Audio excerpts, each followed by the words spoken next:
Bismillahirrahmanirrahim. Alhamdulillahirabbil alamin. Allahumma shalli wa sallim wa barik ala Muhammad wa ala ali Muhammad. Amma ba'du. Hari ini tanggal 16 Rabiul Awal 1443, saya akan menjawab pertanyaan-pertanyaan yang sudah masuk. Yang pertama, mohon ulasan tentang minimal walimah. Jazakumullahu khairan.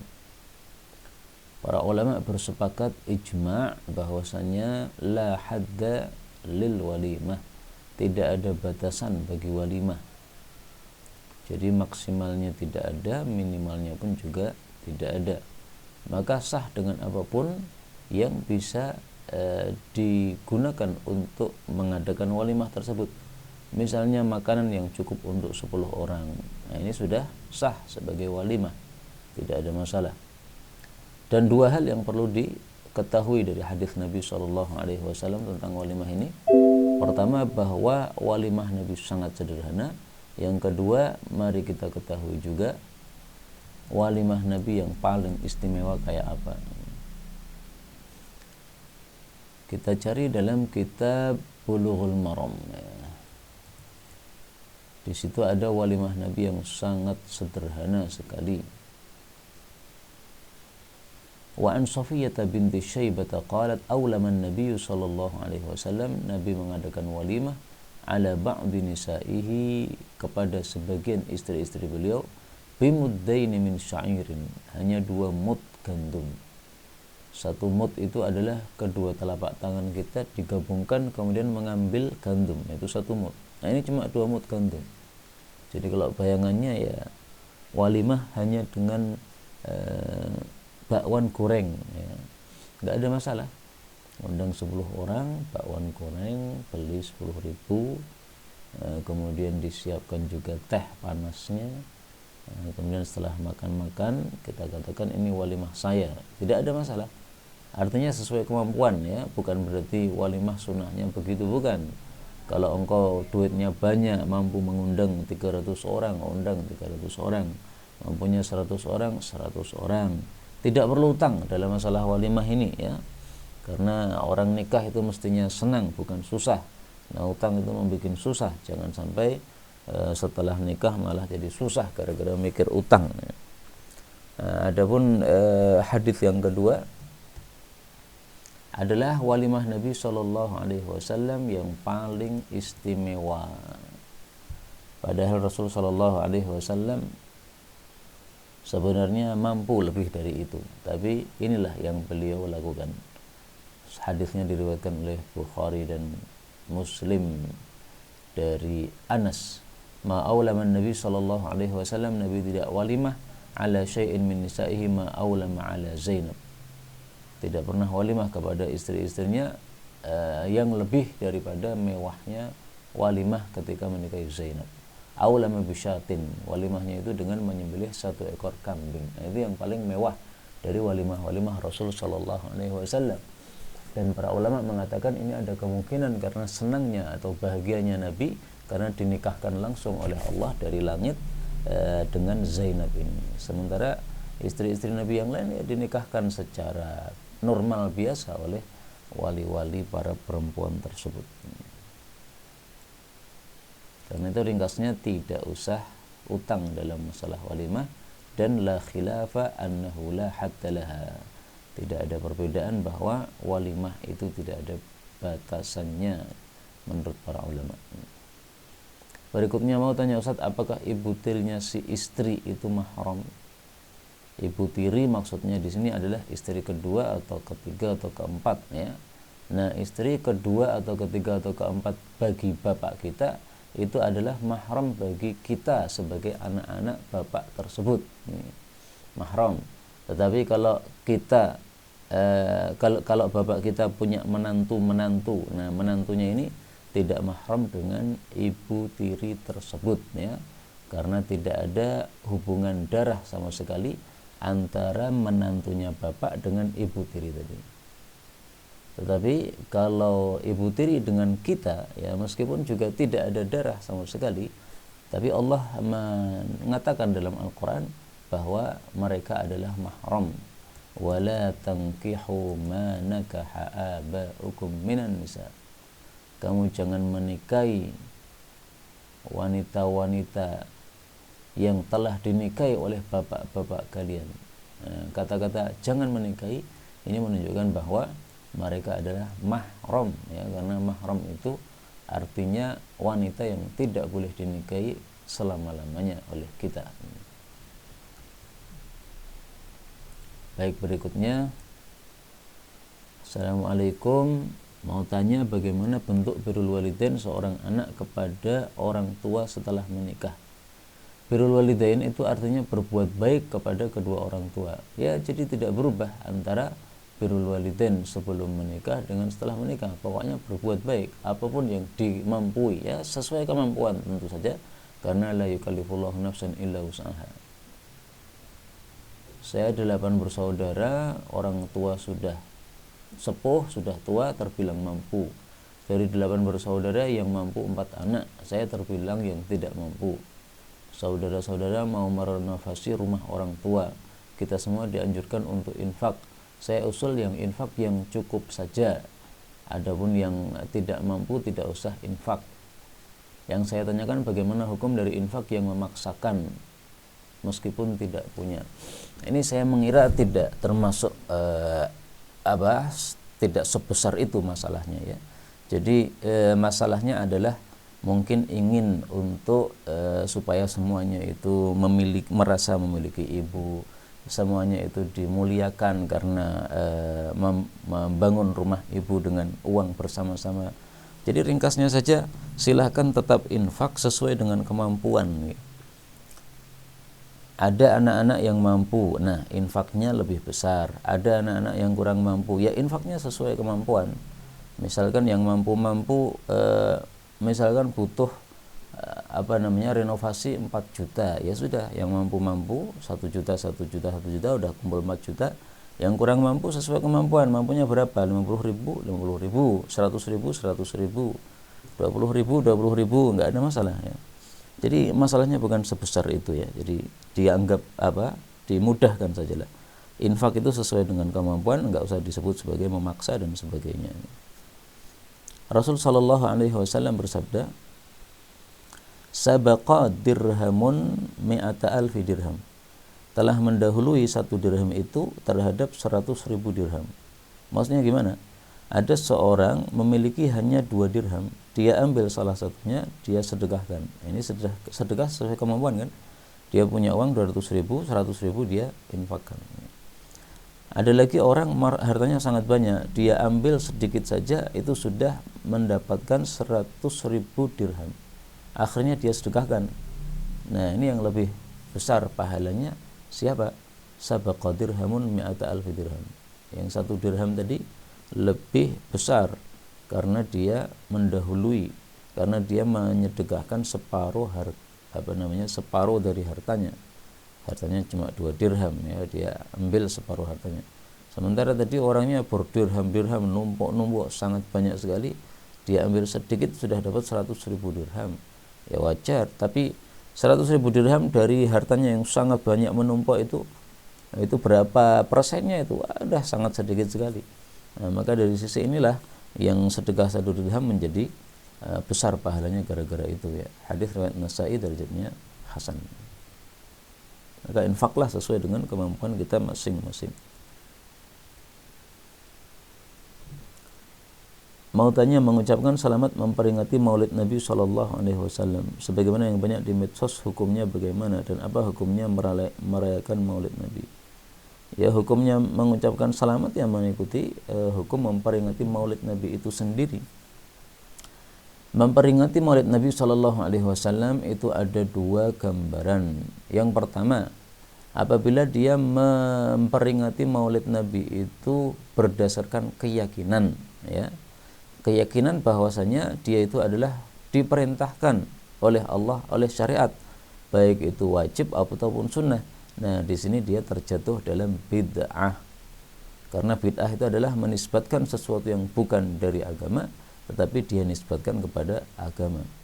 Ya tidak mungkinlah orang-orang salaf ya, sahabat, tabi'in, tabi'ut tabi'in yang tidak pernah melakukan maulid Nabi, mereka tidak mengetahui bahwa itu dari agama, tidak mungkin sama sekali. Nah, gambaran yang kedua, orang yang merayakan maulid Nabi hanya sebagai perantara. Nah, kalau perantara itu tidak perlu ditanyakan dalilnya apa, karena perantara itu hukumnya mengikuti kepada tujuannya. Kalau tujuannya bagus, ya perantara itu bagus. Tujuannya itu diperbolehkan dalam syariat, berarti perantaranya itu juga diperbolehkan dalam syariat.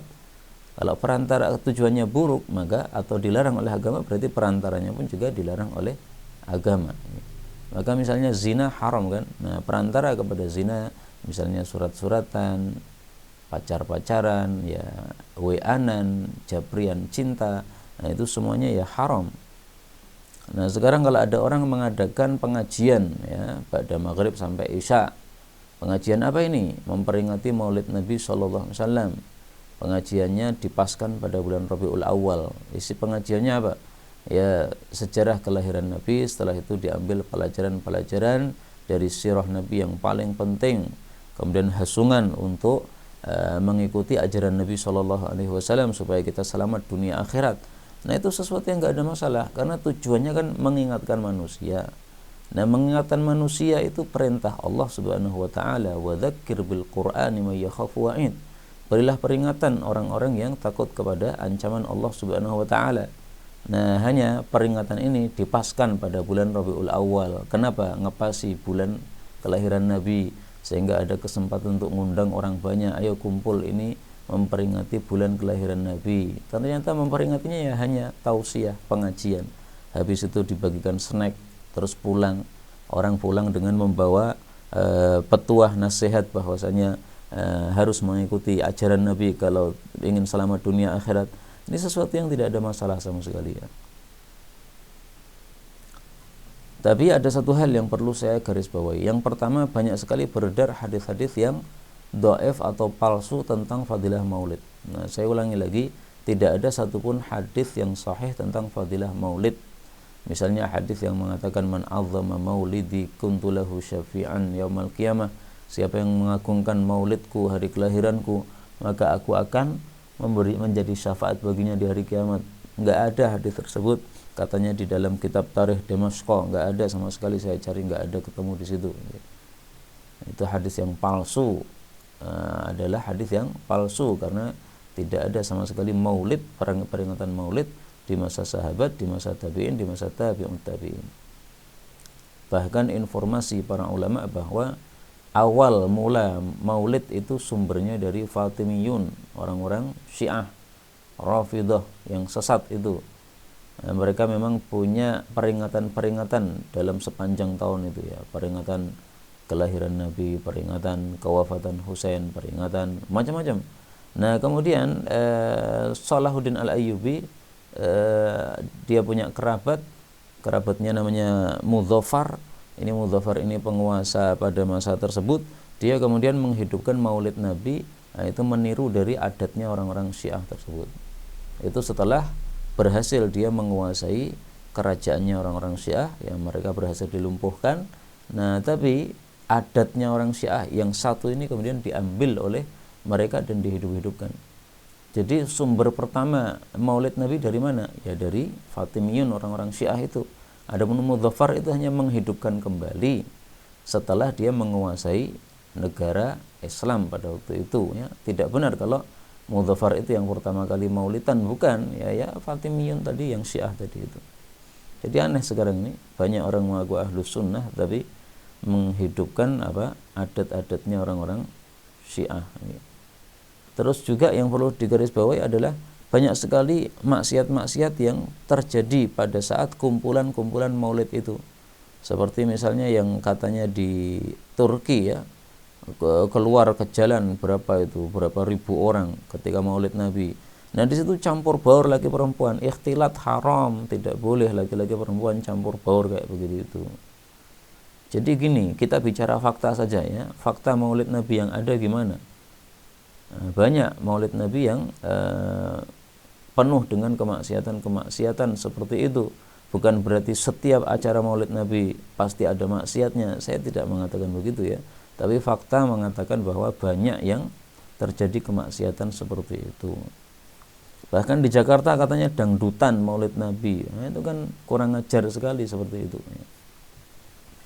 Berikutnya, kalau kita pergi tapi gak ada mahram karena memang gak punya mahram, lalu pergi sama kerabat, yaitu Pak D, apa boleh? Pak D kalau yang dimaksud adalah Pak D betulan, ya, jadi kakaknya bapak kita atau kakaknya ibu kita, maka dia adalah mahram. Tapi kalau yang dimaksud adalah kerabat jauh, ya, yang kemudian panggilannya Pak D, atau dia itu suami dari bibi kita, ya, kita punya bibi, ya, dia punya suami, nah itu bukan mahram, tidak boleh. Ya, jangan dengan Pak D, tidak boleh, ya. Al-hamu al-maut, itu malah lebih bahaya. Kata Nabi, hamun itu adalah kematian, ya. Berikutnya, mendengar video ceramah di YouTube, kami mendapatkan keterangan bahwa kotoran cicak adalah najis yang tidak dimaafkan. Apakah benar seperti itu? Jadi gini, hewan itu kalau halal dimakan maka kotorannya suci, seperti misalnya unta, kemudian ayam, ya. Tetapi kalau hewan itu adalah haram dimakan, maka kotorannya najis, dan itulah mazhab Hambali maupun yang lainnya. Nah, bagaimana mensucikannya? Lantaran di rumah kami banyak kotoran cicak. Kalau kotoran cicak itu sudah kering, ya tinggal disapu saja, sudah selesai. Tapi kalau dia itu basah, maka setelah diambil tainya itu, kemudian antum bisa mengusapnya dengan tisu basah pada area yang sudah terkena basahannya tai cicak tadi. Udah selesai. Jadi intinya mensucikan najis itu gimana? Zatnya hilang, selesai, ya. Nah, maka tainya yang basah tadi diambil, setelah itu area yang terkena basahnya tai cicak tadi diusap dengan tisu basah, selesai. Mau tanya hukum wanita haid masuk masjid beserta dalilnya. Ini masalah yang diperselisihkan memang, ya. Menurut mazhab Imam Ahmad dan Imam Syafi'i, wanita haid boleh masuk masjid apabila ada hajat atau keperluan. Dalil mereka apa? Dalil mereka hadis Aisyah radhiyallahu anha, bahwa Aisyah disuruh oleh Nabi SAW untuk mengambilkan khumrah, yaitu sajadah kecil dari masjid.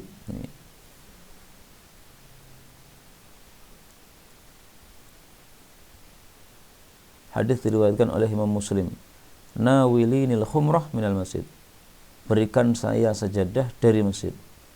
Nah, ini ada dua tafsiran, ya.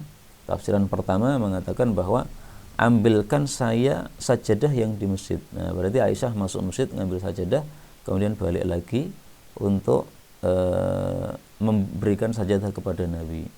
Ada juga yang mengartikan nawilinil khumrah, berikanlah saya sajadah. Kemudian sampai di sini titik, ini sabda Nabi selesai. Minal masjid, Nabi mengucapkannya dari masjid. Artinya waktu itu Nabi berada dalam masjid, Aisyah berada di kamar. Nah, kamar Nabi kan mepet masjid. Nah, Nabi katakan kepada Aisyah, "Hei Aisyah, ambilkan saya sajadah." Nah, Aisyah menjawab, "Saya haid." Maka Nabi jawab, haid itu bukan di tangan. Artinya enggak apa-apa orang haid itu memberikan sajadah kepada suaminya yang lagi itikaf. Sajadahnya tidak menjadi najis, dan tangannya ketika keluar dari jendela menuju ke masjid itu tidak menyebabkan masjidnya jadi najis, ya. Nah, ringkasnya menurut mazhab Syafi'i dan Ahmad tadi boleh, ya, wanita masuk masjid ketika ada hajat meskipun dia sedang haid. Nah, pendapat Abu Hanifah dan Malik bahwasanya tidak boleh wanita haid masuk masjid kecuali kalau darurat saja, ya. Darurat dengan hajat berbeda, ya. Darurat itu terpaksa gitu. Nah, pendapat Imam Malik dalam riwayat yang lain bahwa orang yang junub boleh masuk masjid, tetapi kalau wanita haid tidak boleh melewati masjid. Pendapat yang membolehkan wanita haid dan orang junub masuk masjid itu adalah pendapat mazhab Zahiri. Ibnu Hazm mengatakan di dalam kitab Muhalla wa jaizun, ya, boleh bagi wanita haid maupun laki-laki junub untuk masuk ke dalam masjid. Kenapa? Tidak ada larangan dari Nabi SAW, kata Ibnu Hazm. Nah, sebenarnya larangan itu ada, tetapi memang tidak sahih. La uhillul masjida li haidin wala junubin. saya tidak menghalalkan masjid itu untuk wanita haid maupun untuk orang yang sedang haid, yang sedang junub, wanita haid dan orang junub. Ini hadis riwayat Abu Dawud, ini derajatnya dhaif. Demikian juga hadis ini dikatakan oleh Ibnu Hajar, diriwayatkan Abu Dawud, disahihkan oleh Ibnu Khuzaimah. Jadi hadis ini diperselisihkan derajatnya ya. Kalau Ibnu Khuzaimah mensahihkan, nah ulama-ulama yang lain mendhaifkan, banyak yang mendhaifkan gitu. Maka ringkasnya karena hadisnya diperselisihkan, wajar kalau muncul perselisihan pendapat di antara para ulama. Karena itu ringkasnya untuk hati-hati ibu-ibu yang sedang haid tidak usah masuk masjid, tidak usah berada di masjid. Kalau ada pengajian gimana? Ya duduk di emperan masjid, selesai masalah kan. Yang penting suaranya pengajian masih terdengar ya. Baik, berikutnya assalamualaikum, mau nanya perbedaan antara warisan sama hibah. Apakah hibah juga pernah diajarkan Nabi SAW? Warisan itu harta peninggalan orang mati, hibah itu pemberian yang tanpa ada ganti ya. Nah hibah itu ya diajarkan Nabi, man wahaba hibatan, barang siapa yang memberikan satu hibah fahuwa ahaqu biha ma lam yuthab alaiha, misalnya ya, hadis tersebut meskipun dhaif. Tapi ya intinya memberi itu sah, boleh dilakukan di masa Nabi SAW, baik oleh Nabi maupun oleh sahabat-sahabat Nabi SAW. Tapi ketahuilah bahwasanya hibah ini tidak sah dari orang yang gila. Hibah ini tidak sah dari orang-orang yang tidak sah untuk melakukan jual beli. Misalnya anak kecil usia 5 tahun menghibahkan rumahnya, warisan orang tuanya kepada kita sebagai tetangganya, ya tidak sah. Orang gila menghibahkan rumahnya kepada orang yang tidak gila, ya tidak sah begini. Wallahu a'lam bishawab. Alhamdulillahi rabbil alamin.